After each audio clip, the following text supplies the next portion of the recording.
नमस्कार मंडळी. आपल्या भक्तीमध्ये आलेलं हे जरबेराचं सुंदरसं रोपडं, इतकी फुलं एका वेळी उमलली आहेत आणि काही अजूनही उमलू पाहत आहेत.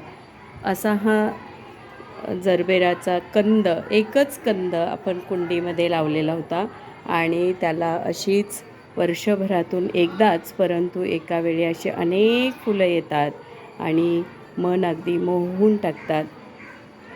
या जरबेराचं दर्शन आपल्या बागेतलं अत्यंत सुंदर, मनमोहक आणि आकर्षक असं आहे. अनेक फुलपाखरं याकडे आकर्षित होतात. अर्थात त्याच्यामध्ये अगदीच लहान लहान असे हे परागकण आहेत. मध फारसा मिळतच नसेल, परंतु रंगामुळं अनेक मधमाशा इथे जमलेल्या असतात आणि असं हे जरबेराचं एकच रोप एका वेळी कसं भरभरून आपल्याला प्रेम देतं, हेच मला या निमित्तानं आपल्याला सांगायचं होतं. असंच मस्त राहूया, मजेत राहूया, एकमेकांना प्रेमाची देवाणघेवाण करत राहूयात.